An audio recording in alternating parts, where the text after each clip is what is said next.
In the gym and in the car. With our advice you could go far. We fuck things up and we make mistakes. And talk about our sexy dates. We host events and go to clubs. But most of all we're still in love. It's getting hard for this to rhyme. Just as well, 'cause it's bed hopping time. Hello and welcome to the Bed Hoppers podcast. My name's Mr. H. I'm Mrs. H. This is a sort of psychological, renewing, refreshing rebirth, as it were, of the podcast. Now, gentle listener, you may have already heard I'm going to use the word fantastic. You may use hateful, whatever one you like. Wow. If you don't like it, you don't like it. That's what it is. Intro to the show. We've put that in. And really, for this particular episode, nothing else is different. Excellent. But in my head, this is like season 2. This is like the new version, from the ashes, phoenix rising, all those great metaphors. And is that like when you watch season 2 of a program you really like and they all come back with like new haircuts? Yeah.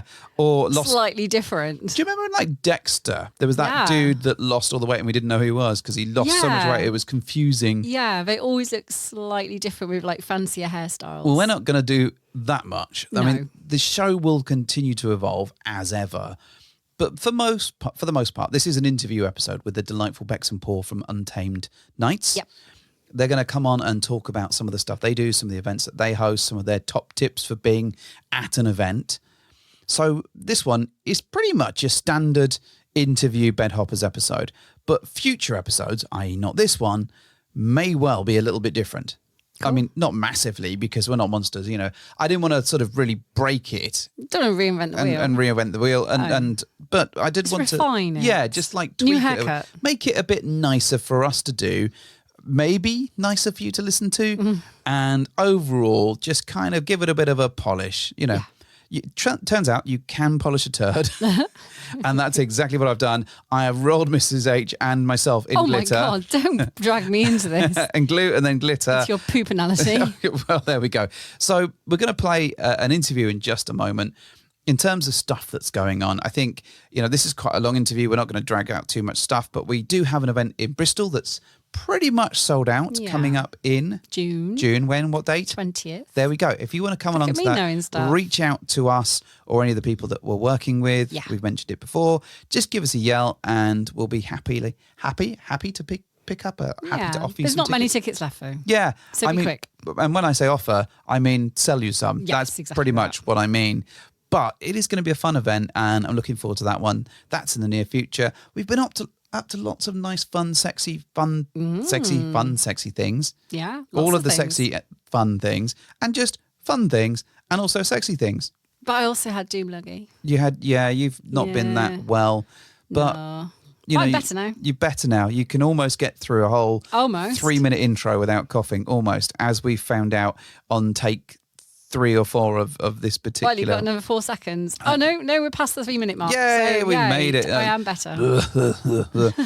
Anyways, we're going to play the thing for you. We hope you enjoy the interview. We hope you find that there's plenty to learn from it and plenty to get your teeth into in terms of getting known Bex and Paul, who are delightful guests. If you want to reach out to them, they give their details, I think, at the end of the episode. Yeah, I think there's that. Look out for some hopefully new music towards the end of the show as well. We're going to chuck that in for you. And then we'll be back again soon with like some new stuff, not just an interview. I mean, I love the interviews and I really wanted to make the most of having Bex and Paul in our podcast room. But there's going to be some new stuff that's going to be coming soon. I don't know what it is yet. I mean, I've plotted and planned a little bit. It's going to be amazing. Whatever it is. Well, it may well be acceptable and may keep you listening. So anyway, let's play the thing. Hope you enjoy it. We've got something that's just for you. Holy shit, it's an interview. So I'm pleased to welcome 2 amazing, delightful, fantastic guests to the show. And they're not just me and you, right, wife? Right.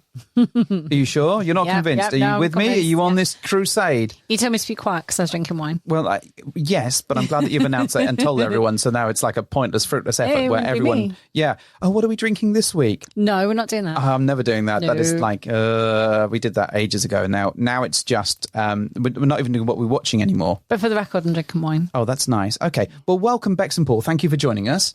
Thank you. Thank you for having us. There we go. You can talk now. It's fine. You can feel free to join in. This is a conversation. Hopefully, this is what we're going to do. I appreciate I've gone into podcast voice, which is weird for some people, and they get a bit freaked out by it. Fine. Don't have to do it in bed, though. Sorry, what? What? So we Doing it in bed. So I'm doing it in bed. And I kind of feel like I shouldn't be drinking the espresso martini as well. But Well, you know, I mean, we should just. announcing yourself as Mr. H when you're in bed with me. It's the way I high five you afterward and say thank you for hopping onto my cock that gets really. H has arrived. Yeah, maybe that should be my new catchphrase at the end of No, everything. please don't. Mr. H has arrived. High fives for all. No. It's better than I am Lord of Fucktown, I Terrible suppose. So it is an idea. upgrade Don't from do that. it. So, we've invited you on because mostly we think that you might be awesome people to talk to. We hope. Who told you that? You did. You It was, did. yeah, when we spoke to you, we were like, hey, we'd be good guests. We can definitely provide quality content for at least 35 to They may have had a 45 few minutes, drinks by maybe that even an point. I hour. don't know. Second? Maybe, yeah. We'll see how it goes. But also, we think that you might be subject matter experts. Oh, That's a very worky phrase, isn't it? Oh. Next, we'll be talking about Teams calls and Copilot. I mean, we've been around for a bit, and we Hey, steady on. and do we get around a bit? I don't know. I don't know if we can say that, but yeah, we've definitely been around for a bit. Yeah, we have. I mean, given the context of the podcast, it's probably okay to say that you have been around a bit and been around for a bit.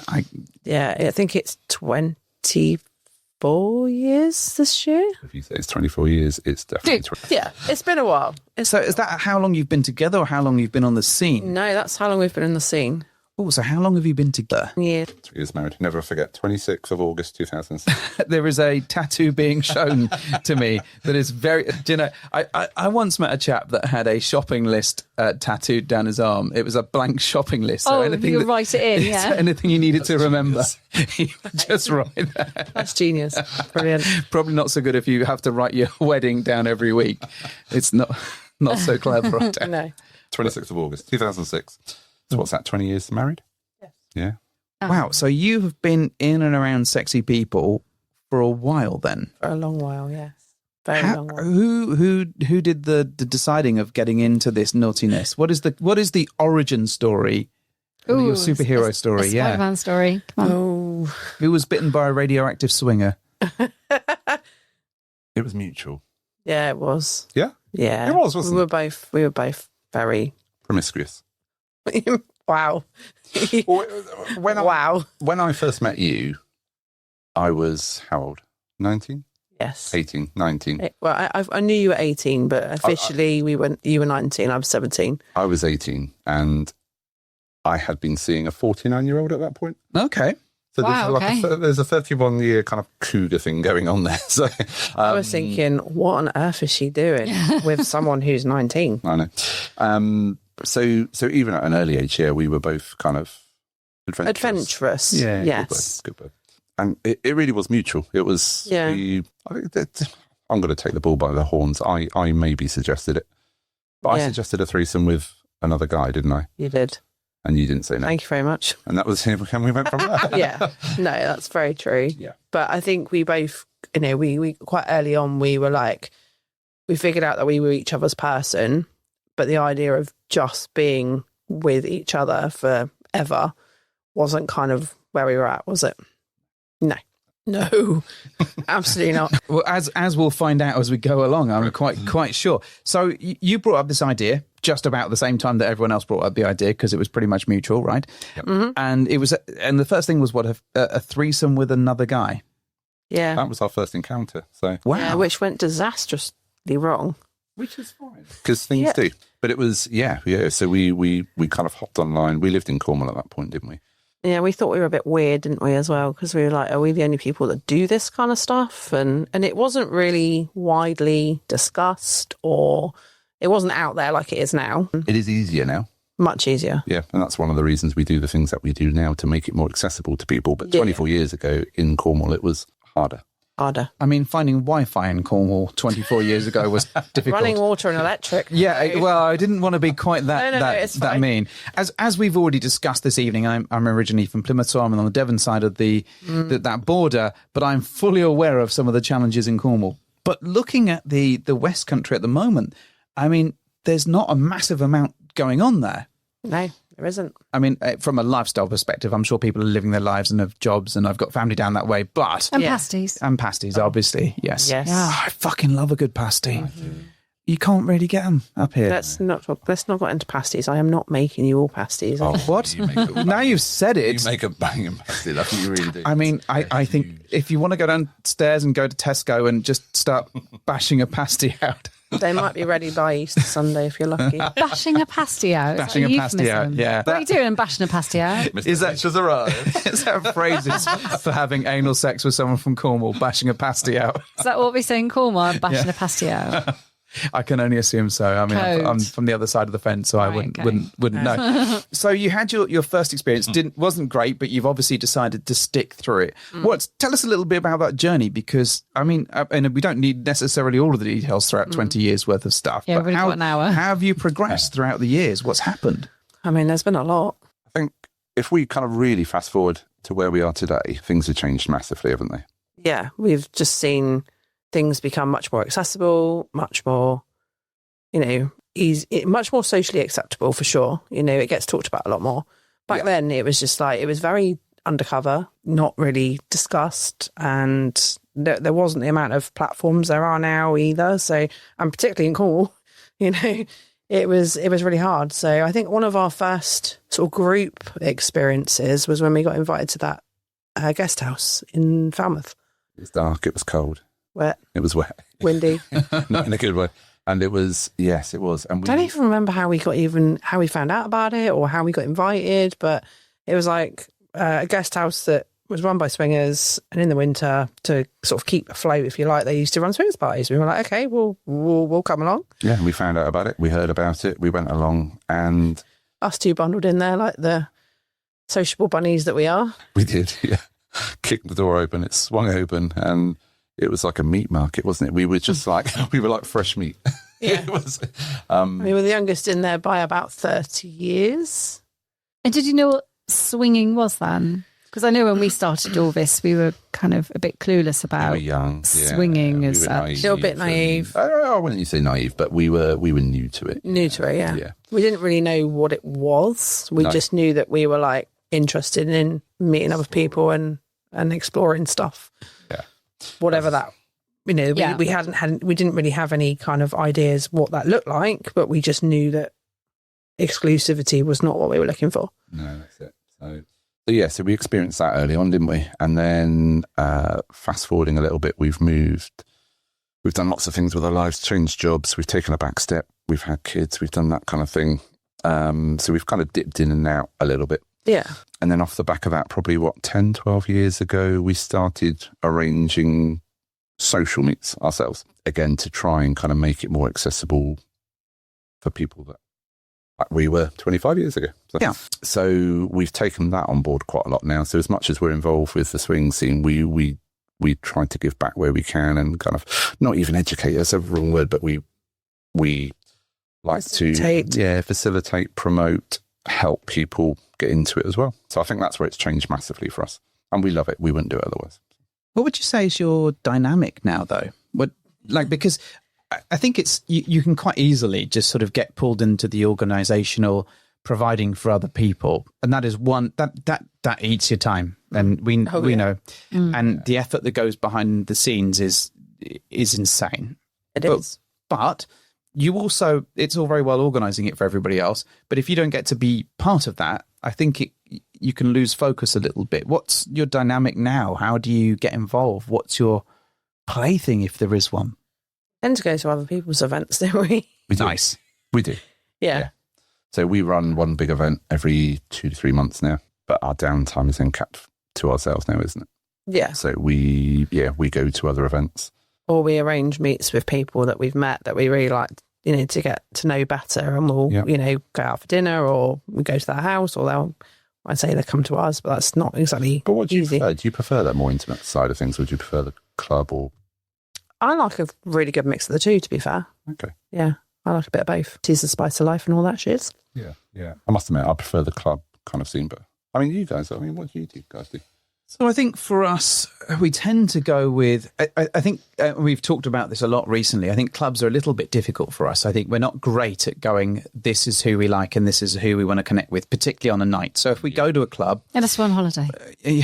Holidays, like, let's take holiday off the table because holiday's a bit of a different thing. Yeah. Not like, we will go on holiday, but, Oh, but right, yeah, cool. but from the conversation perspective, I think going to a club, we're not great at doing that. Oh, we've just met you and now we're going to fuck you. That is not typically our style. Mm-hmm. But also, I think, in particular, finding out what Carolyn wants sometimes can be a challenge. And it takes time for that to get into a space. Whereas I'm probably a little bit more like, hey, this is fun. We're on the roller coaster. Let's do this thing. This is great.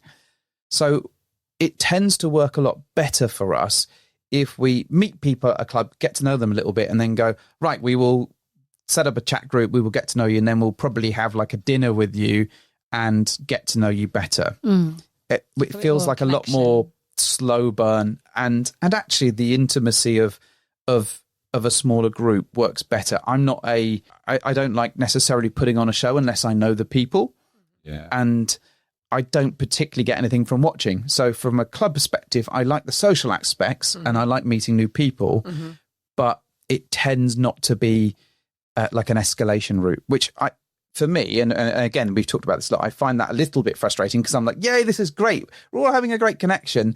And then I'll turn to Carolyn and be like, well, how do you feel? And she's like, I don't know. And that's where I totally understand that. And I know that we both run at a slightly different level. And that's where more intimate meets, where you can have conversation and where, you can actually hear what's going on and where you can have those conversations is much, much better.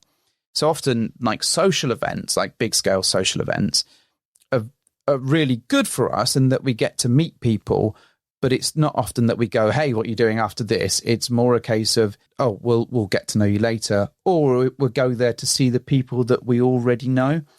And I think we fall very easily into that trap of going, well, we're just going to go to the places where we already know people because those are the connections that we've already got. And I think we've been on a bit of a cycle of trying to figure that out for us. That got a lot deeper than I intended, just for like a random question. Oh, but it's you. but it is me. I think that's just been a bit about.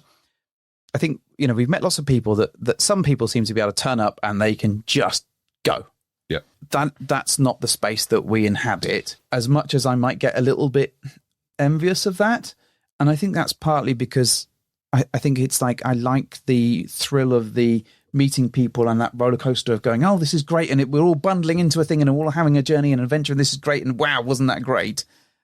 But I'm often 25 steps ahead of where I probably should be when it comes to being within the group. Is that fair? Yeah, I like to probably build a bit more of a connection, not with a view to just like dating someone and getting to know them really intimately, but I want to be able to at least have a conversation and like know them on a bit more of a cerebral level, I think, rather than just jumping into playmat. I think you're very much like that as well, aren't you, Bex? You're very much about a little bit slower, a little bit more connection, go back, meet somebody, go out for a drink and kind of build it. Yeah. Not that I haven't done the crazy shit. Like, I mean, when we go back to the days when we went to, what was that club we went to? Was it? It was VA. It was VA. When we went to VA for the very first time, we met that couple. Neither of us had it was a random night out. I know what you're talking about. We met the couple. We played with them. They drove us back to our hotel in their Porsche. At 2 o'clock in the morning with the roof down and the rain. It was a bizarre night. They dropped us off. We got out of the car. They drove off, and we both looked at each other and we went, "Do you know what their names were?" No idea. No. So we have done the random. Yeah, we have. Crazy stuff. But yeah, I'm definitely more about having that kind of bit more of a connection. I think I'm just not, what's the word, mechanical, where you can just do whatever it is, sexually. I need to have some kind of physical and mental. Yeah, physical and mental definitely. connection. You not so much. What are you trying to say? No, I'm just being honest. Okay. It's true though. Spur of the moment guy. Yeah, sometimes. It's an interesting one because I know that I'm fussy and I know that I like that connection, but I suspect I work through that connection at an accelerated rate compared to my lovely wife here. And I think that's where I'm like, oh, I'm already on this journey and I'm like, is this working? But also I know if it's not working quite quickly. Whereas I think for you, wife, everyone is a no until they are a yes. Oh my God. And that process can take you time. Brutal. But is true, right? Is that fair? Sometimes. There have been some instant connections, but these not as many. These are few and far between. It's interesting because we're going to an event soon. We're probably, by the time this comes out, we'll have been to that event, and we were having a bit of a chat about it. And I said, well, so who do you like going to that event?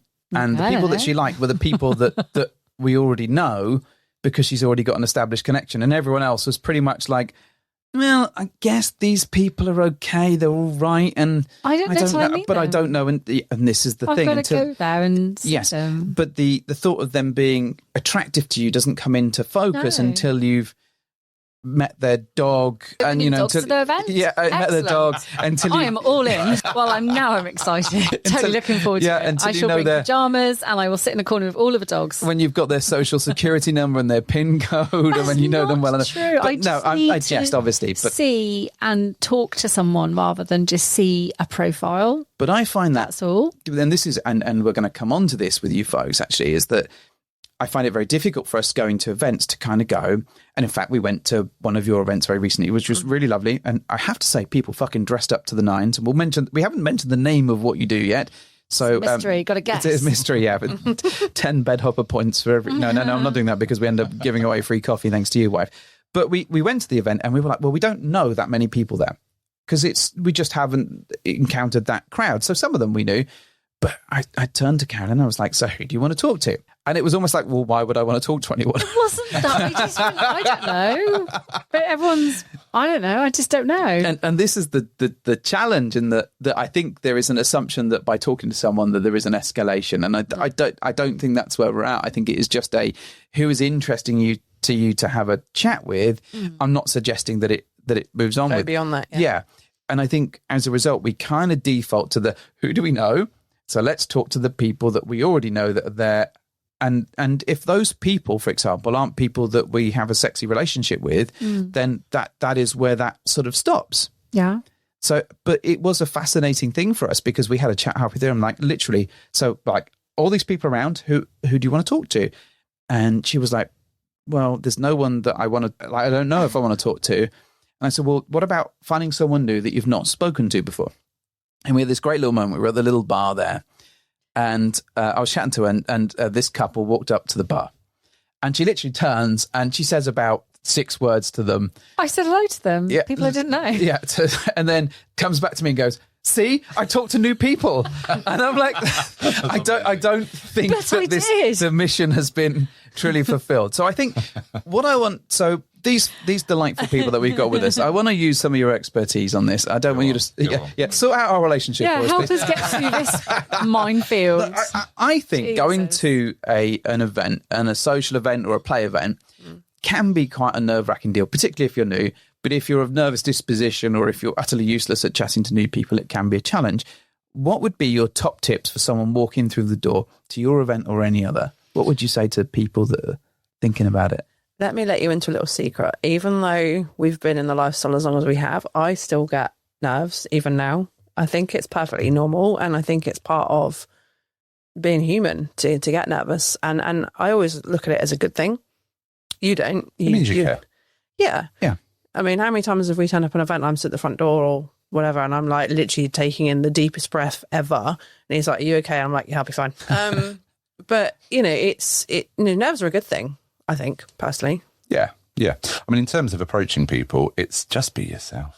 Just be yourself. I think that's the problem. Well, what if I'm a universally awful human being? Yeah. I think, like you touched on it just now. You said, there's this sort of like preconception that if you talk to someone, it means you want to jump their bones and what. It's. I think one thing we really work hard on with what we do is encourage people just to be sociable, just hi, how are you? People like to hear about other people. So Yeah. if you talk about yourself in a simple way, so hi, I'm Paul, I'm 47 in October, not yet. So, Paul, tell me about yourself.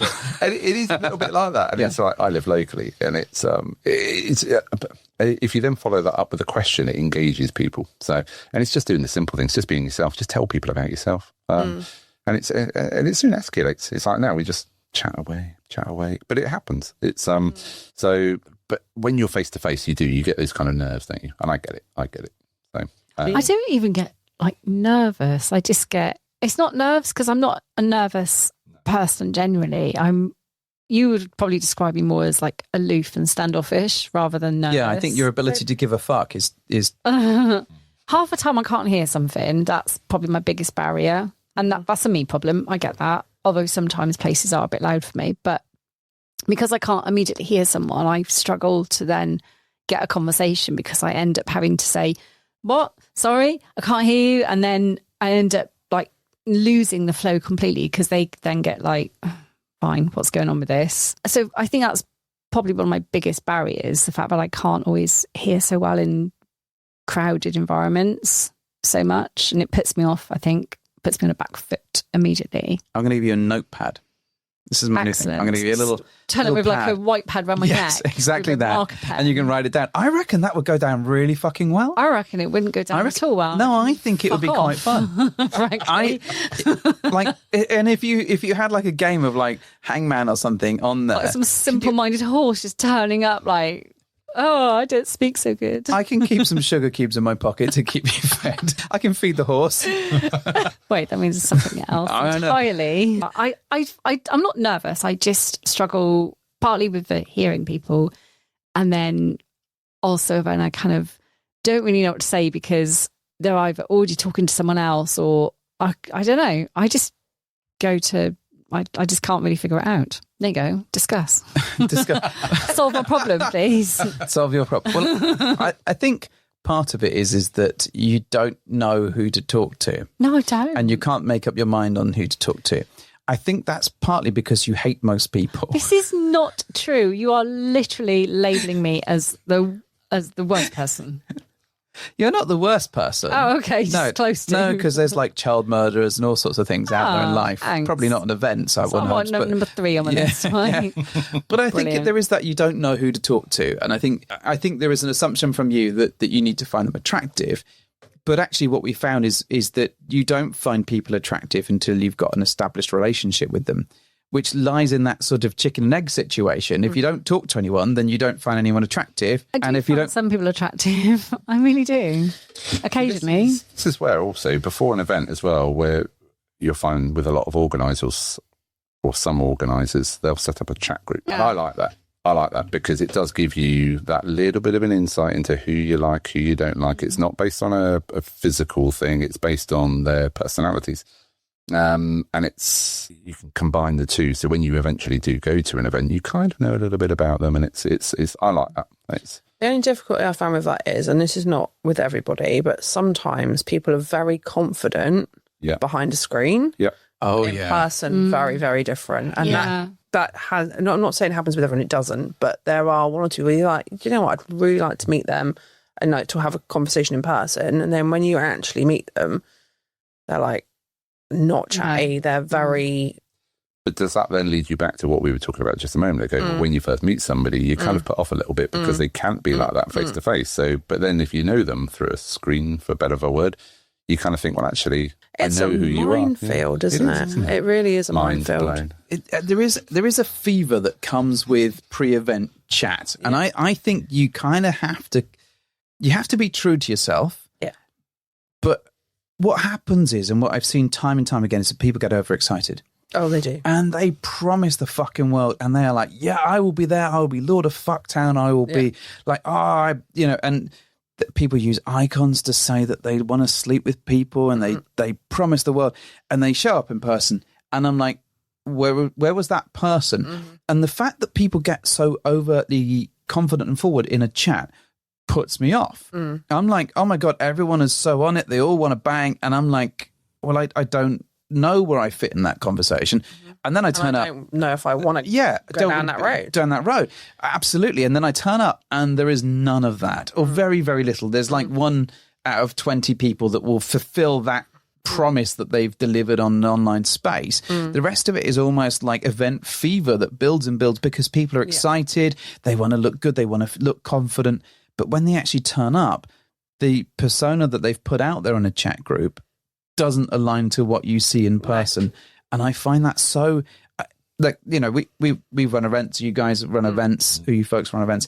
And I think I see that time and again. And my advice to people when they join chat groups is to make the most of them, use them, but don't use them as a commitment to anything that you're going to do on the night. Don't be yourself. Yeah, because the amount of times we've seen people that have just bumped that chat right up and they're like, oh yeah, when we get there, like, I love doing this in front of all these people and this is going to be so hot and we're going to be, you know, you're going to be bent over backwards and I'm going to shibari the shit out of you and all this, whatever it might be, right? And then they turn up and they're like, I don't like it. And I want that one. Yeah, I want that one. And it is. There is so much of that. And it's when you meet people face to face that the tone is different. And until you meet someone face to face, frankly, it's hard to make a decision. You can go like visually or personality wise, the person that I've met online is attractive to me. But you have to do some due diligence and meet them face to face and then verify that because it's such a difference in those scopes. And I think that's what we found. Like I know that Carolyn doesn't like the chats particularly. I don't have time for all the chats, but I don't think it's a time thing. I think it is really? I think it is I don't like them thing. And I think because you could make time. You could, for example, not watch Bridgerton for several hours and you could she hates Bridgerton, but she watches it nonetheless. I'm trying to get myself on board with it. But it's Fingerton. The same is true of anything. You can make, if you're invested in something, you make time in it. But but I don't think you want to do that. I think for you it feels a little bit, let's use the word base, particularly if it gets sexy and it dials up in that space. It's not my habitat of choice, no. Whereas I like it because it gives me, even if it's not a completely accurate view of it, it gives me some a snapshot. Yeah, I get that. And it's actually quite a good ruling out measure. Oh yeah, like more than who I like, it is more about who I don't like, which is probably an awful thing to say. But no, but if you're not you can't be everyone's cup of tea, though, can you? No. Do you know what I mean? And that's okay. But I know I'm not alone in the avoidance for chats. I know some people just don't, like, point blank refuse to go in them at all because it's not their thing. And we've always had that kind of disparity, I think, where you love the chats and you have a very different kind of life day to day where you can devote some time to it and you actually quite enjoy it. Great. I don't. And when I do try and catch up on it, it's like, no, this has gone way beyond. I've now got 700 messages. I don't know where to start. Actually, it's a bizarre thing. Because we have a day-to-day chat group set up, don't we? Yeah, it's not event specific, is it? No, and we've got close to 400 kind of members in there now. That's people, not just penises, right? Correct. Yes, oh, God. 400 penises in one group. 400 members strong. And there's people that chat more in there than other people. Of course there is. You know, there always will be. And on the odd occasion, we go through and we think, well, they haven't commented for a couple of months. So to try and keep it fresh, we kind of either remove them from the group or think, you know, they haven't logged in for such a long time, etc. And it's really interesting because when that happens, a couple of days later, you'll get a message come through, I've been removed from the group. So even though they're not chatting in there, they're still reading the messages and listening at people. And it's, so it's, you find lots of people do it in lots of different ways. So Lurking. Yeah. All-seeing eyes. Like a ninja hiding in the shadows. Is that what you are, Carolyn? I do genuinely see. Yes, I'm a ninja. Absolutely, that is my alter ego. Cool.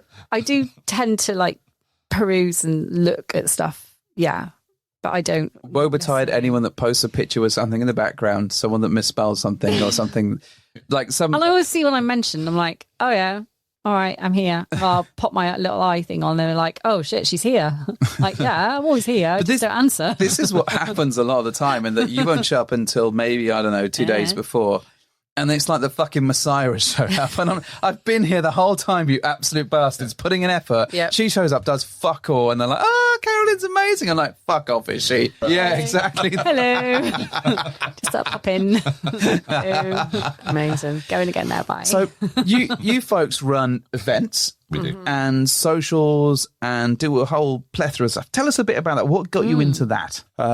So, yeah, as I alluded to earlier, we like to try and give back to the community, don't we? Yeah. We didn't have anyone to sort of show us the ropes or the way or whatever you want to call it. No. They give you that kind of accessibility. Is that a good word? Yeah. So we run 3 different style of events. We run socials, which are completely free. People come along. We run one every single Wednesday. We average probably 40 plus people, but it's free to turn up. It's imagine kind of drinks in a wine bar scenario. We also then run events. When I say events, they are play parties, a range of numbers, but we generally get 200-ish people to that.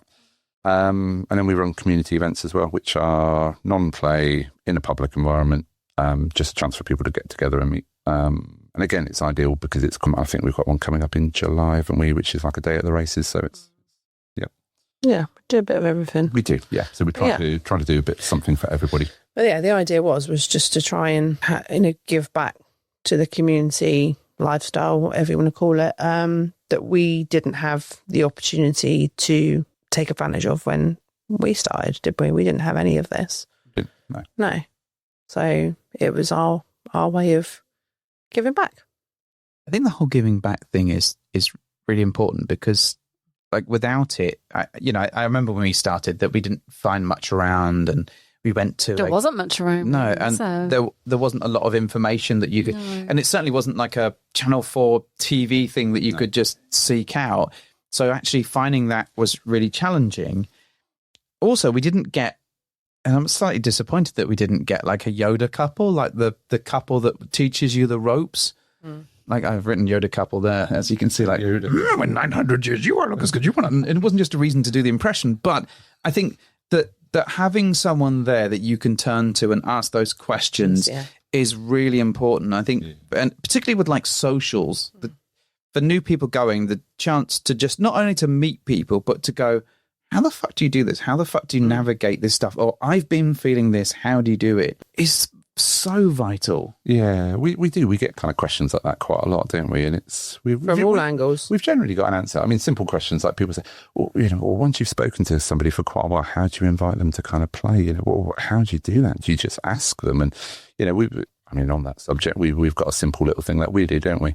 Yeah. We kind of, if we're speaking to somebody, we'll kind of like nod at each other. It was like, yeah, do you like each other? Yeah, okay, yeah, right. And then we'll give them the opportunity to decline. So what we'll generally say is, kind of Bex and I are going to go off to a playroom in 10 minutes. So we're just going to go and grab a drink. So you're more than welcome to join us if you want. And then kind of leave them there. So that way they're not feeling pressured into kind of joining you, and it gives them a chance. And if they turn up, brilliant. If not, then you know where you are with it. So it is not, rather than putting someone on the spot. Exactly. There's lots of nice little things that you can do like that. So, but yeah, we get asked lots of questions like that, don't we? So, yeah, we do. So, and if we can give advice on it, we will. But I think one thing that we've done well, one thing that the community have kind of adopted off the back of us being quite open and we'll answer questions and we'll offer advice is they're now doing the same as well. They do, yeah. And it's really lovely to see, we've got regular people that we see quite a bit. We've got others that don't come off quite so often, but they'll recognise that someone new. They'll go over and say hi. And before you know it, you've got this community of people that are all like introducing new people to other people. And it's kind of snowballed, isn't it? It's grown a lot quicker than I realised when we first started doing it. I think the thing for me that I can still look at and go, wow, was we wanted to do events. We wanted to give that to the community. I didn't realise that this would be where it ended up. I didn't expect that. That's the one thing I keep looking at and just going, holy cow. How do we end up with an amazing group of people that all look out for one another? We're really fortunate. A lot of single women come to our events, which is amazing. And you'll have like the couples keeping an eye out for the single girls, making sure they're safe, checking in with them throughout the night. And even some of the single guys that we know really, really well will be also checking in on the single girls and making sure they're okay. That's the kind of thing that we never saw coming. And it's just so lovely to see there's a community of people out there that all look out for one another. I think that's the bit that that surprised us doing this is that you end up with a community and they all help each other and police each other as well, and they'll call out the shit. And I think that's critical. And then before you know it, you've got people going, oh, I'm going here for this night. Who else is around? Let's meet up with this.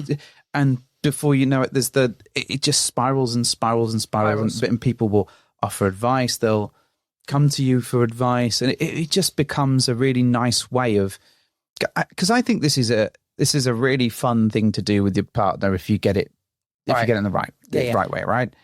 I love the fact that in all these communities, you end up seeing these little pockets of expertise pop up where you'll end up having little dedicated channels, because there's always someone who's got some knowledge about, I don't know, we've got a menopause thing in ours, and there's someone who loves pets, and there's always something where there's always a pets corner. You've got to have a pets corner. But I love that there's always someone there who's going to help someone else out who's got something they can resonate with, like the menopause thing, like really massively lifted off, because there's so many women out there who want to talk about something and have some support network. So this naturally curates that little group of not people who are necessarily medical professionals, but people who can just help each other and share advice and best practice. And that's lovely to see. It's, I think the other really thing supportive that doesn't surprise me, but has been really interesting, is like the support for the single guys who often in the bad rap. They do get, and sometimes with good reason. Good reason, yeah. But there's a lot of good ones. But there are a lot of good ones out there, and I think if you get the right ones in your community, or even if you don't, there is a sort of educational process that sort of happens, and it's almost like they start to self-regulate, and then once they learn that trick, will self-regulate with other people as well. Yeah. Or they'll just use that as going to be a good single guy out there, and then they go out into the world and start changing that perception of how things can work. And I love that about these little communities that form. I also love the crossover. I love the fact that you can go, oh, we're going to go to this event because we know it's a good one, and we can do that, and we don't have to work, and vice versa. But also we can go, oh, like we're doing this at the weekend. What are you folks doing? You could go to that event as well. It's a safe one, and we recommend this. And then you start to build all these separate little communities that can exchange and cross. And I like the people that exist in those ones, and particularly with certain names, right? Some people have like superhero names. The superhero names you can't help but recognize sometimes. Sometimes it's just like Curious Couple 708 or whatever. I don't know who they are, but you know what I mean? It's that sort of bullshit. But other people have very recognizable names. Yeah. And when someone mentions one of those names within the community, you go, oh, them, I know them. They've been to this one and we've seen them at that one. And actually you start to recognize that all those groups that they inhabit are safe, healthy groups. And that means, I think that's so important. But equally, I think it works the other way as well. Because, you know, when you encounter someone who may not be quite so, what's the right word?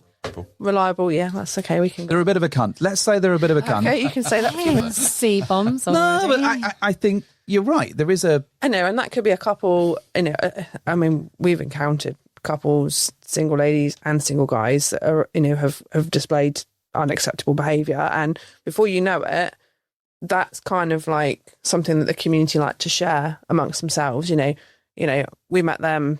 This happened. You know, don't go there. I think that's really, really helpful, because you can't really do that on the sites. There's not, and I think that would be a difficult situation if you could give someone the thumbs down on a and you can read between the lines on like verifications, like, oh, we met this person, they are a human, and you're like, oh, this is not a good review. There is no thought process into it. But I think it would like, can you imagine if you could do a thumbs down, like a fuck advisor or whatever you want to call it? You could be like, this person is an awful human being. Do not go near them. And no it just stars. pops up on their profile. Yeah. But I think we'd all be terrified. It would be like a Black Mirror episode where we're just rating people constantly. But I think what I love about the community is you know, people do generally look out for each other. Yes. And I think that's you know, great, whether that's, you know, with regards to other people they meet or other events that they've been to or whatever. It's, you know, people do share stuff, which I think is incredible. Do you know what I'm going to do? I'm going to throw a negative in there. Oh, go on. I know. You harlot. It's not even time for my Room 101 Controversial. question, but all right. One of the things I'm a big advocate of at the moment, though, and it's one thing I'm just going to throw out there. It's breakfast, isn't it? No. I love breakfast. For whatever reason, it just seems like the UK is quite divided a little bit, though. There seems to be lots of different platforms where somebody says, oh, you go to their events, so you can't come to our events. And you go, oh, you know them. So actually, we won't go to that event. So there's actually a reverse side of that. And one thing I really want to do at the moment is just bring everybody together. Yeah, that's You're going to in be a a tough community- call. You're in a community where everybody is supposed to be body positive, Sex encouraging, positive. raising people up. It's which we do. We hear that a lot, and we hear the success stories, and that's brilliant. But there also seems to be this little bit of a divide at the moment where everybody just seems to be. I just think a lot more people could work together. So I love the idea, but I'm also all of the communities with the crossover. Yeah. Let's cross over. Yeah. And I think that's like if there was just one app that did everything and did it well, and we could all be on that. Like a universal 100%. remote control. But also, Excellent. I'm conscious, like, throughout history, have we decided on one religion? Have we decided No, on one exactly. government? That's the thing. Can we stay in the EU? All this stuff, it just... In an ideal world, it would be amazing. Yeah. It really would. It really would. But the reality of it is, can it actually work? But also, if you had one, just imagine, right? There's one app, right? In our utopian swinger fantasy world, right? We're all on the app, right? What's it called? I don't know. There's something Transformers related, like Swingatron Prime or something. Swingatron Prime. That's not awful. That's fine. I'm on board. But what happens if you get a bad rating on, like, say there is the ability to kind of like verify, and someone says within that community that you, sir, are a dick or you behave badly on that. How do you ever come back from that? And is it important that people are able to come back, or is it once they've been marked, they are forever tarnished with that brush? That's true. I think it does very much depend on what you've done, because we all have off days, don't get me wrong, not be in the right social mood, that kind of thing, but, if you've crossed lines that you shouldn't cross in this lifestyle, then I think it'd be very hard to come back from something like that.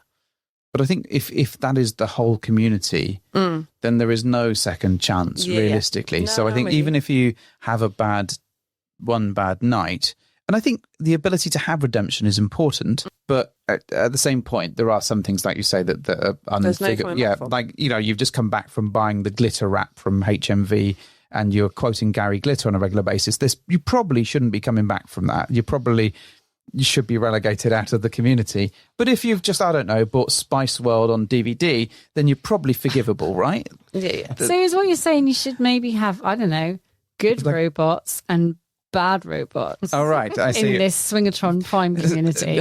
I wouldn't go that far. I think it's just how do you, if there is only one thing, regulating it becomes more important, because if it doesn't work for someone, then there is no way back. But knowing humans, as we all do, there will be someone will start up another community and be like, this is the other community that you can go to. So if you've been kicked and off then there, you've got a division again. and then So, you go back to division. Yeah. So it's I agree. It would be great if you like, particularly if it's worldwide. It'd be great. Like, hey, I'm going to, I don't know, the US, and look, oh my God, I can see all the people that are there and I can interact with them. That is amazing. But the flip side is that if you've been a dickhead on that platform, then you're fucked. But then you probably would be more inclined not to be a dickhead if it was not the Wild West. Like, I don't like Fab, right? Like, if no one would want that to become the predominant platform out Oh, there. good Lord. I don't know. We're not on there anymore, are we? We're not allowed. No, we are public enemy number one. That's a Dear. that's a whole. But one should never aspire to be on Fab. No. It's like there's only so many punches one person can take, right? So that was a bit of a challenge. But what other challenges have you encountered throughout your journey? I use the word journey. I feel a bit dirty having done it, but but what have been some of the things that you faced, either running the events or in your own exploration?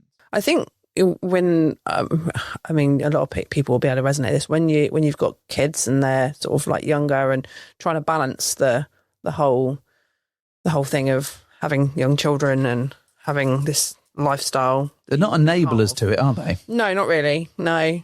I think we kind of cutely called them crotch goblins for a little while. Bless them.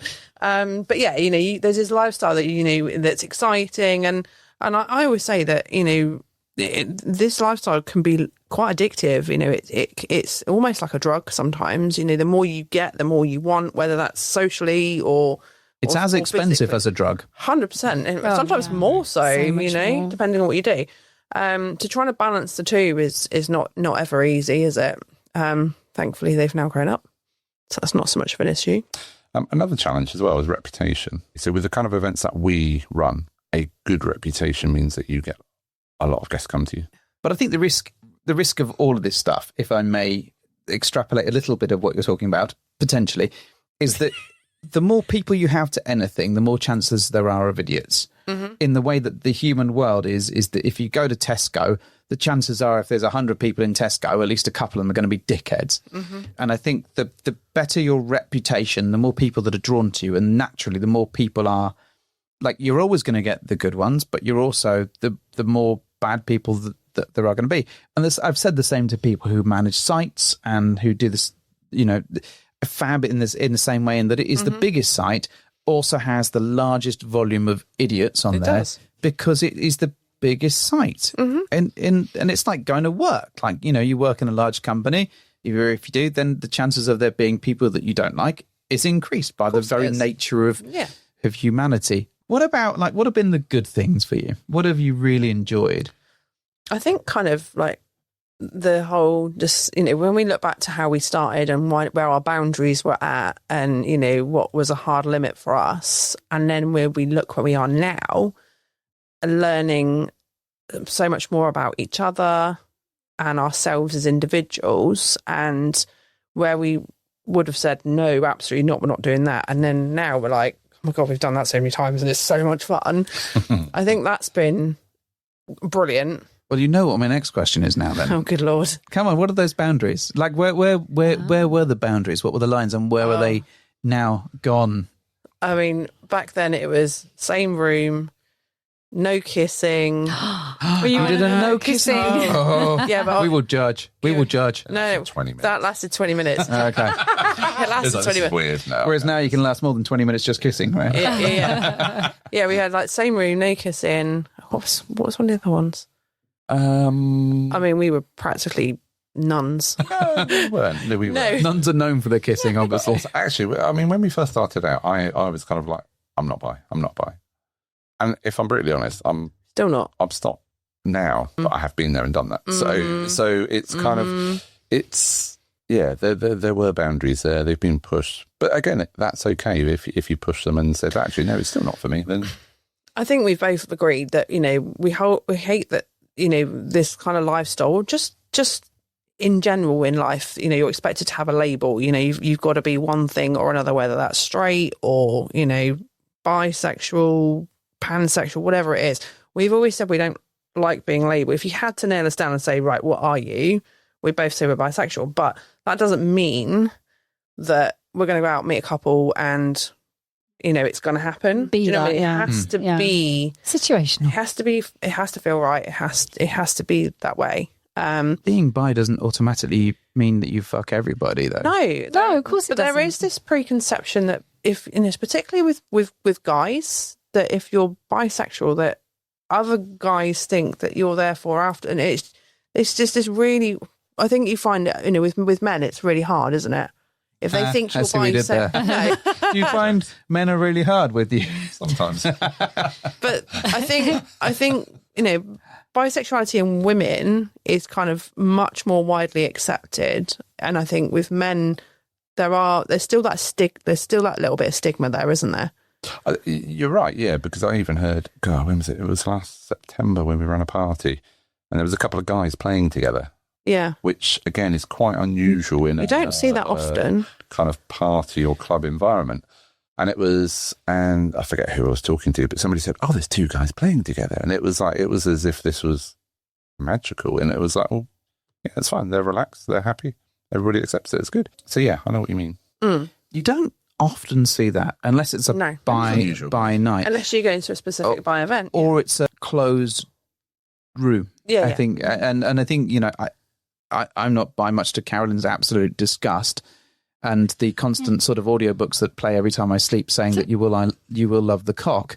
But we have been environments where we've been, like, we've got a lot of bi friends, and when they're playing, it is very much a closed door sort of policy in that sense. And I think partly because that's just happened to be where we've ended up playing, but also because I think that out in an open club environment, it just doesn't seem to play well. It just doesn't go down it just the right way. invites more judgment, doesn't it, really? It does. More... Yeah, and you're clapping, obviously. I think given how more sexually open society is in general, lifestyle aside, it's kind of quite sad that there is still that kind of...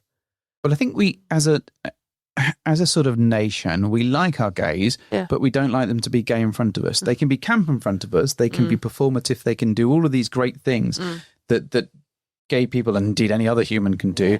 But the second they actually interact with another man, often as a society, we don't want to see it. And I think the fact that, what's that fucking awful program you made me watch, Heated Rivalry, the hockey player thing. The ice hockey thing. Right. That was really good. Gay ice hockey players or whatever. I'm not spoiling it, I'm sure.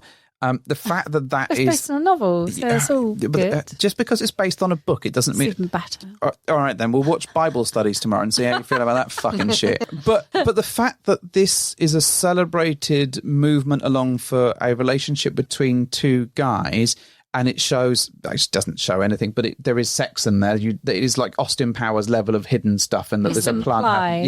It's simulated. But the fact that is seen as movement along the scale and is to be celebrated is slightly worrying about us as a worldwide community, because for me, the problem was that the plot was absolutely fucking paper thin, and it's just Romeo and Juliet. But if it was anything other than two gay guys doing that, we'd all go, well, what's the fucking point? But the fact that that it is two gay guys and they are doing that is to be celebrated is a worrying statement of affairs. And I think that goes a long way when you look at the life through the lens of what we see in clubs and through socials and everything else. That two guys interacting is a rarity. Like a dog in the playground. It is. It is like a dog in the playground. I mean, only mildly less exciting than a dog in a playground, which is the most exciting thing snow one in the person. UK. Like, oh my God. Yeah. Also very exciting things to experience. Dog with snow whilst two gay guys get it on in the background is What a day. Not in the playground. Yeah. What a great day. not in the playground. In playgrounds. Oh, yeah, probably. Surpassed only by when there is someone cleaning the windows in a very high block of office. Oh, that's a good day. That is a good day. When you're on like the 7th floor and there's a guy cleaning the windows, you're Also, like, oh, there's someone there on like an abseiling thing and he's cleaning the windows, and everyone goes to look. if it's like a World Food Day in an office where you know that they're going to be doing like, I don't know, it was like St. Patrick's Day. There were spice bags, Irish spice bags available at lunch. I didn't. The queue was fucking out the door, but that was exciting for the office. Says a lot about where I work, probably. But it's like that level everyone of gets excitement. like, oh my God, what a great day. Someone cleaning the windows on the 7th floor. Whilst having a spice bag and some It's dogs are snowing. outside Dogs and in some the gay guys are getting it on. Best day ebbs. Brilliant. What world we live in? Crazy. So Mrs. H has a question. It's her favourite question. She needs to ask can it. I do this one? Yes, you This can. is, Look at how this is my excited favourite she question. is. I love this question. I love this question because I just like chucking things in the bin. Right, so if you could put anything into room 101 and banish it forever from the E&M world or whatever circles we move in, then what would it be? And you get both get one vote. Get one each. Oh, good question. Football. Football. Football, is that Sorry. Oh, I'm 100% with you. Swinging. And there was football on. What? Yeah. Oh yeah, I can No, get there the is bin. actually a story there. Yeah. I can actually get the Please bin. tell us the story. Yeah. We won't mention the club because that's not fair. No, No. Okay. but it was simply that simple, wasn't it? Yeah. Simply that simple. In the couples room of all places. It was. as well. Oh no. We went to a club. It was our first time there. We went to the couples room, and they literally had football on the TV. No. It was bizarre. So you're putting football Yeah, football. in 100% all day room long. 101 Can't stand it. or sports stuff being televised in sexy environments maybe? Is it okay to watch the Olympics in a sex club? Because I don't think you'd be allowed to put football as it stands into room 101. I Because would. a lot of people I like. 100%. I would. I mean, I would too. I would ban it. But Actually. a lot of people probably do like it. Yeah. You probably need to justify it. Yeah, but so, you asked me what I would put in. Yeah, play that's one. I that's agree. fair. I agree. Yeah. I mean, I'm happy to lay it in. Yeah. All right, Okay. go on then. What What about you? are you going to put in there? High heels. That's controversial. High heels. Did you suffer a horrible injury I don't. as a result of high heels? Are you about to bin my entire shoe collection? Oh no! I don't see the point in them. Because, okay, so People fall over in them a lot. Yes. I will justify why they're going into room 101. So if you're in a wet area within a club, so like You shouldn't be wearing shoes. you shouldn't be wearing. That's what I'm saying. You shouldn't be wearing high heels. Women do. Oh. Yeah, No, I've they- seen Well, it's on them, isn't it? Silly. If you're dressed down in a club, generally men won't necessarily wear some kind of shoe. They won't have flats. They won't have Sliders. And Hate to them. have sliders, but Sliders, hate Some them. don't. So you've also then got. I also the- don't want like part of Verucas or whatever on my less sexy than All no day sliders. feet. Yeah, sorry. You can't wear them on beds. You can't wear them on. No, that's true. They sofas always say because don't they do rip it, yeah. The leather, Yeah. etc. So why bother with them? Crocs all round then. I got Pokemon Crocs. They'd be I think also quite happily. Surprise me. being being hobbit sized, if you've got a woman of normal size and they put high heels on, it makes it more difficult for me. I need a stepladder to make out with them, which is like, Plus, you fall over in them so much. especially when you push them, dear, it's fucking awful. There's always stairs in clubs. You fall down High heels are those. sexy and they can If be you very had a good few cars. drinks, Inappropriate yeah. high heels, then. That's it, yeah. There we go. Tall high heels, awkward to walk in, okay for 10 minutes, give you good calves. Other than that, I don't see the point in it. Stick in a room on a while. We're in beds. Yeah. Not great in Bed. wet areas. But holes in men's feet, they're just not good. So I'm out. Wow. Controversial. There we go. So that's that- my shoe collection going in the bin when we get home then. And that is how Paul died on the way home. Yeah. But don't we look great for that 10 minutes? Yeah, we do. You do, to be fair. Yeah. Yeah. So what I'd like to know is, what would be your ideal date? With other people? Or? Yeah, with other people, Oh. like as a couple, or so we've not explored whether that's solo or whether that's different people or together. But what, like in your head, you've got an opportunity to go out on probably a social date. What does it feel like? What does it look like? How does it go?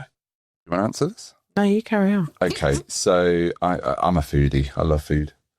I absolutely love food. So anybody that knows me knows I love three things. So if I'm on a desert island and I can only have three things for the rest of my life, I'm choosing boobs, pizza, and a dishwasher. That's it. That's where I am. I would die a happy man if I only had those three things for the rest of my life. So the ideal date for me is With a hot woman and a pizza. boobs, pizza, and I haven't got to do the dishes. I mean, if you order the pizza in, you don't even have to. You can just chuck the box and float out. True. That's it. That's where I am. But in terms of a night, so definitely food to start with. Again, controversial. Always, no? Okay. I don't think that's controversial. I think it Unless you depends have on like a Diablo pizza or something. we did make the mistake of having spicy Yeah. Thai food once for what we thought was a social. Transpires was not a Turned social. into a play date. And- We didn't see it coming. And we both spent half the evening shitting through the eye of a needle because it all reacted to us. Well, we were like, oh, okay, this is a play date now. Shit, I've just had really spicy Thai food. Carolyn, so the play started and Carolyn excused herself. She's like, I'm just going for a wee. After like 40 minutes, I was like, It this is wasn't 40 like a long minutes, wee. good Lord, By the man. time she came back, it had hit me and I was like, I need to go now. I'll be back at some This point. poor couple must have Yeah. sat there like, what the fuck are they is going doing? on? Yeah. Are they actually like idiots? We funnily enough, we did bump into them at another social event. We did We laugh talked about it on the about it. Yeah, podcast. we laughed about it. And I think the main takeaway, he had a main Should have had a takeaway. takeaway, but wasn't spicy. They maybe. were both laughed about it, but his forever thing was that you said he had a nice big penis that worked, Oh, God, he and really that was all. did. He was like, "Thank you for that. I feel really vindicated now." I came back and I was like, man, that is a really good looking penis, and I'm so sorry it was so long. Oh, dear. We did redeem ourselves a little bit. We turned But out at that was least about it it. goes to show you can navigate even like the weirdest situations. You know, just be honest. Like we're all human. Things happen. Well, we weren't honest. We didn't come back through and going, "We have just." I both think they been figured shitting it out. Through the eye I of a think needle. they figured it out. Yeah. If I'm honest. Like, what are they Who are doing? these bed shitters, not bed hoppers? Anyway, apologies. What was your ideal day? We need to know. Come on. True, but not spicy. Yeah. No. Yeah, I love a good meal as well. But also equally, I'd have just as much fun going out for a drink and a boogie. You know, Right. really chilled, relaxed. We've had some great nights out, haven't we? Where we've gone out, met people, gone out for cocktails, drinks, dance. And that's it. Yeah. Yeah. I mean, that's as good as anything sometimes. Yeah, 100%. Yeah. That would be ideal. Because I love music as well. So, You're dancing. yeah, you're eating I'm pizza. eating pizza. Yeah. That's it. Wow, okay. Some boobs turn up. Some boobs set up. Moved that up. Yeah. And a You're very dishwasher. used to Yeah. boobs then, both of you. That's, yeah. Yeah, that might work. Sounds That sounds absolutely pretty good, works. to be We're saying fair. no fun, though. We're saying no fun, aren't we? Oh, shut up. Or are we? Shut up. I mean, When have you ever known that to happen? What's been our kind of thing for the last God knows how many years? When is a social not a social? The amount of socials we've gone on, we go, I'll get in at 4 a.m. So, We never go out with expectations, just to put that out there. No. Because we're not like that. But yeah, I don't know. I think Shit happens. if there's one thing I've learned with this community is that even if there is no naughtiness on the table for whatever reason, the ability for swingers to do the scars that they've got, the funny stories that they've got, the ability to talk is incredible, and you hear the best stories. And I love that moment, like in Jaws, where they get their legs out onto the table. And this is when a shark bit me back in whatever, and this is such and such, you broke my heart. I love that bit about it, and I think Sharing your war wounds. and all the rest of it. all that stuff. And I think that camaraderie that leads into a fun night is just, even if nothing happens at the back end of that, probably not the best phrase to use, it is still a fantastic shared experience that you've been through. I mean, I think some of our most fun nights out with people from the lifestyle, and I'm going to go back to the days of T&J, not mention any names. I mean, we used to spend how many nights at theirs making cocktails, having a laugh, playing badminton naked in their back garden, running around the field under the moonlight, and she pissed on your hand. For some reason, you decided to. That's a real shortened version of that story, but yes. But we've just had the most random nights with people in the lifestyle that have not necessarily ended up, in anything naughty, but you can just relax, be yourselves, and just have the best time. Sometimes the pathway to naughtiness is the most random thing as well. And I love that. And I think, especially when you've got friends that you've connected with and you know that you can get to that end destination at some point, but how you get there doesn't really matter. And I know that we've been to, like, we've had adventures in Brighton and various other places, but the reason I say Brighton is because I remember we went to the pier. You sat on a fucking one of those riding horses that have been doing the GIF rounds with AI recently. There was been some hilarious moments where that's happened. We've ended up in bars that no one knew about and all this kind of stuff. And it all just tumbles out. And you kind of go, fuck me, actually, as a good adventure story that you can tell people at work about. It's amazing. But the fact that naughtiness happened at the end of whatever is a absolute bonus. Never expect it, but if it happens. In fact, the times you don't expect it is when the best stuff happens. 100%. I Yeah. was just about to say that. Yeah. It really does. 50-50 for us. Because it takes the pressure off everything. If you go out going, nothing's happening tonight, in fact, not even going to shave. There you go, said it. Like, oh, okay. Maybe I will, just in case. I think that's an untruth. If you go to a social like that where you think that you have any vague inkling of a chance there is a prep that goes on. You wear, I don't know, comfy underwear then. All right. Rather than super sexy underwear. But you don't wear the underwear with the holes in it. You just wear comfy. No, just in case you get run over. Or mismatch, like a big. Yeah, you just wear a white brown. good underwear, but not not best. Not underwear. Not getting laid underwear. But I'm not embarrassed to be wearing it underwear, right? If someone had to cut my clothes off in an emergency, they'd be like, good underwear. What sort of emergencies are you going under where people have to cut your clothes off? We never know. We've got to have sex with her in the next 2 minutes, folks. Quick, get the scissors. Got to close off. Yeah, got to close up. Might get stuck on a So horse fucking or lazy. She something, doesn't even or take her clothes off anymore. This is the stuck in a problem. car, or just something might happen. You might set fire to your clothes. Who knows? Right. So, next question, moving swiftly onwards. Do you have a question for us that you would like to ask us that we can answer in short time, probably?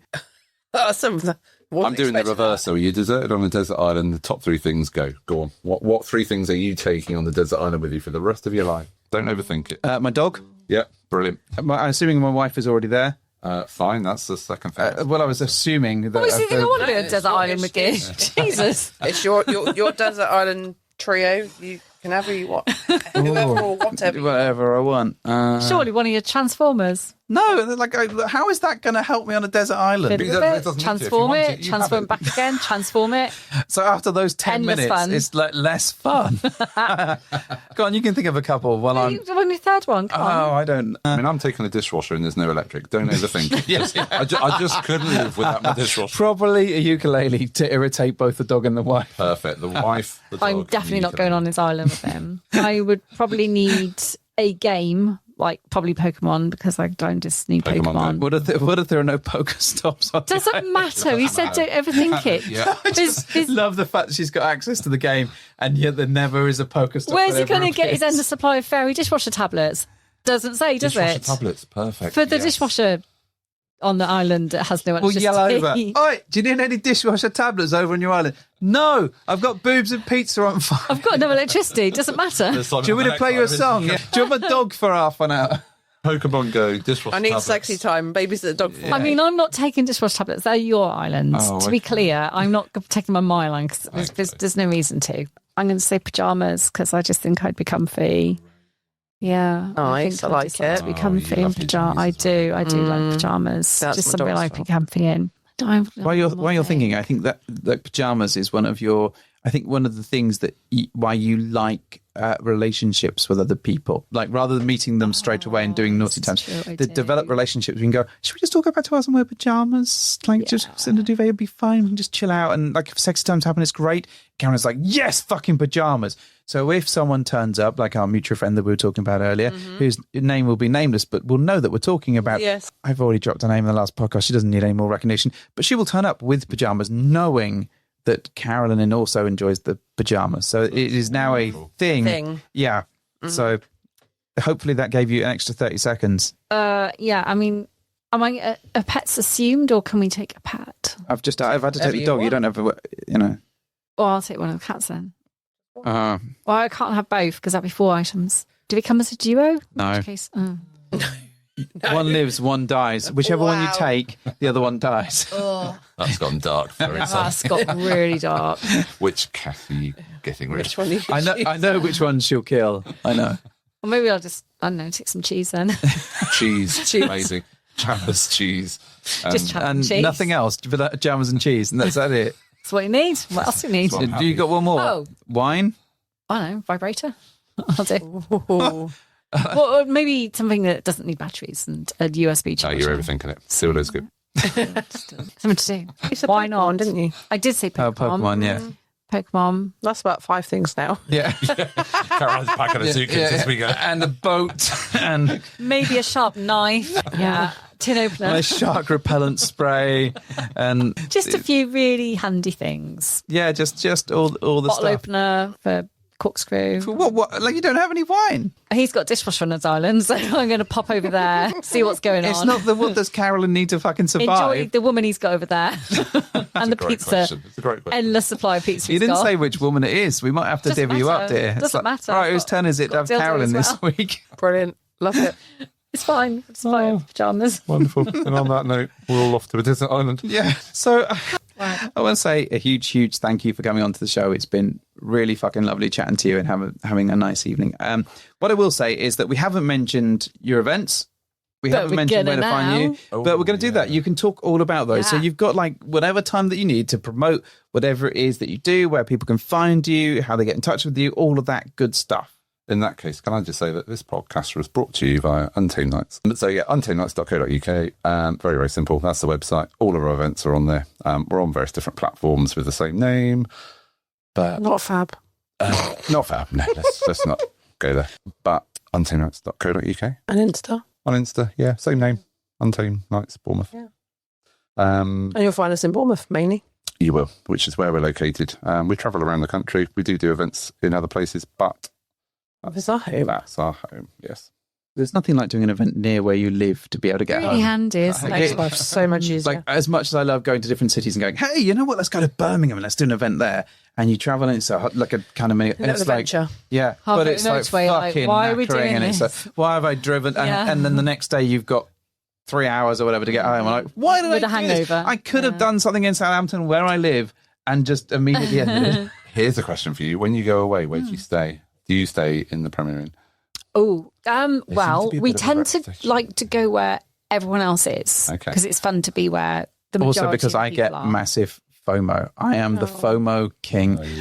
If I'm missing out, I've literally been in Mexico in Desire Resort messaging great old people time. and people are having a party in, I don't know, like Southampton, and they're just on a night out, and I am upset that I'm not on the night out. But you in can't Southampton. be in two places at once. No, I cannot. And it you're is- having a great time. Yes, but that is just the way my He mind. is king of FOMO. Yeah, I'm like, I have missed it.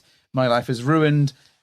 And I'm Things like, are never going to be the same. yeah, and I'm like, I hate everyone. And all you people in fucking Mexico, you're not as good as the people. Like, and, Why are they having a party without me? yeah, exactly. How dare they? Yeah, that is 100% how I. So Simon likes to go and stay where most of the people are going because he likes to be amongst everyone that is having a great time. Because undoubtedly there'll be some wild party that he wants to be part of, or at least where there's a chance of being around the people that will know more about anything. Yep. I'm like, well, this Airbnb is like one minute away from where I need to be. Practical. Why don't we go there? And this is nice, and it has a nice bed and whatever. No, he's like, no, all these people are staying there. Let's go there. So we tend to just discuss and go where you want to go. And it also, I think, depends on whether we're running the event and whether we're going to. That is also true. And I whether think we're there for like a whole weekend if we're- or just one night. If we're going to the event, then I think we tend to stay with the where the people folks. are going. If we're running it, we tend to have unless it's like a hotel takeover or whatever we've done before, in which case you There's a stay. host But hotel. broadly, it's nice to have a little bit of separation because you're not in amongst all of the. And we've normally people got that a ton of stuff to take with us, so we just end up having like a nice Airbnb. But we tend to share that with close friends who are also going. Maybe, you know, I think the can't beat a Premier Inn though. I love Well, that's why I was Do you asking, know what? 'cause It's it seems to actually have alright. a reputation now, doesn't it? It's like the go-to. Yeah. I think it's just because it's the big multinational fucking Maybe that's what it is, relatively yeah. cheap. I mean, they're quite space. reliable. Yeah.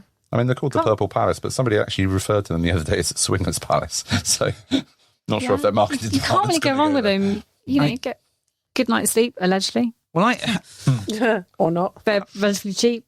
I think it's that because it's cheap and they tend not to be really manned. Like once you're in, Yeah, they the tend not people to really tend to care. fuck off. But we've been to hotels and have been kicked out for noise. Yeah. Not our room, but Not a room- Premier, I might add. Not a Premier Inn. And I'm like, but that hotel was very well manned and had like front of staff and whatever. Probably a bit better than a Premier. Then, Yeah, so I think- imagine, but had maybe paying guests But that probably most weren't so nice. most of the clubs and things tend to have a Premier Inn Or travel lodge. or a travel Yeah, lodge yeah, like stone's within throw. yeah. Yeah. So they just tend to be a natural default. But I do like an Airbnb though. For comfort, because it's always nice having somewhere to. Oh, it's Yeah. hot. It's just nice having a little I space. miss of a your hot own. tub. I think I was looking. I was like, are they any cheaper? Could we get one back? But then I realised that it's just something else that I have to maintain, and that you like the benefit of going into the hot tub and be like, hey, this is great. Really? But then I spend like multiple hours a week just faffing around with trying to make Faffing sure around that with it's, yeah. And it's The trick is to go somewhere where other people have hot tubs. that is That is what you need. that is good. The problem is that we had the hot tub originally because we've got a bar in our garden called the Hop In. We haven't mentioned it for ages, so I feel obliged to name drop it. but it's getting Good name, warmer now. good name. We'll be back in the hopping. And it no longer has the hot tub, but it is still a bar that you can sit under, and it's nice and lit up and quite lovely. But Secret Stag and Secret Vixen came down and experienced this, and she wrote a blog about it, Amazing. which is lovely, very good. But people have read that blog and they're like, well, I want the hot tub experience that I get when I go to your house. And I'm like, well, we don't have that anymore. We can't provide that. It is just Still a got the bar. So the bar, but it's not as sexy. now gone. It's not as like, it's like, oh, there's a bar. You can sit out and Have a drink. and I can put a fiery pit thing on and we can still play cinema stuff in there. But the hot tub no longer exists. And I think people have grasped that as a sexy thing that happened. Have we been downgraded to the swingers now? Yeah, I think so. Oh, I it's think not we lost swingers. our You've got a hot swinger. tub. I think we lost our You've only swinger got pampas license. grass in the garden. Yeah. So You got an island. No pineapples, no pampas grass, no hot tub. it is something that seems to be associated with swingers, though, isn't it? Hot tubs. Yeah. Yeah. Yeah. Yeah.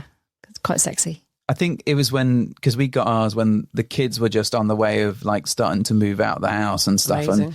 And one of them came back and was like, "Are you in the hot tub?" And we're like, "Yeah," because we just got it put up. And they're like, "Oh, can I get in?" And he was just about to get into the hot tub, and he went, "Wait, you're naked in yeah, there." are you guys naked?" And we're like, "Yeah." And he went, Nah, I'm not going to go in the hot tub. Fair.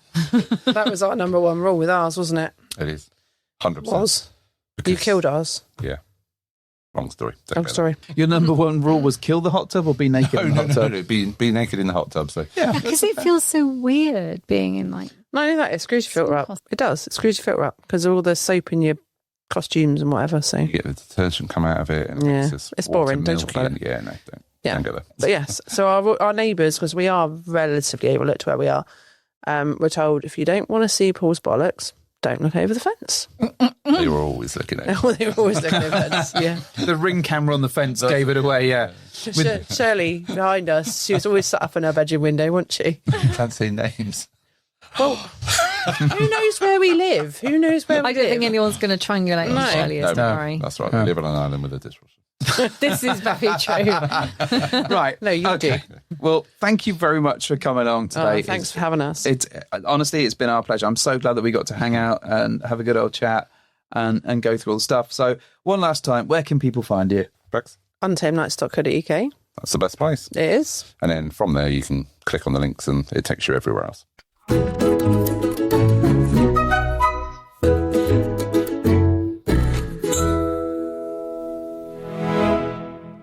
So I just want to say a huge thank you to Bex and Paul for coming along to the show, for coming to our house, for having dinner with us, for buying us drinks. It was all very nice. It was all very, very lovely, and they were delightful guests.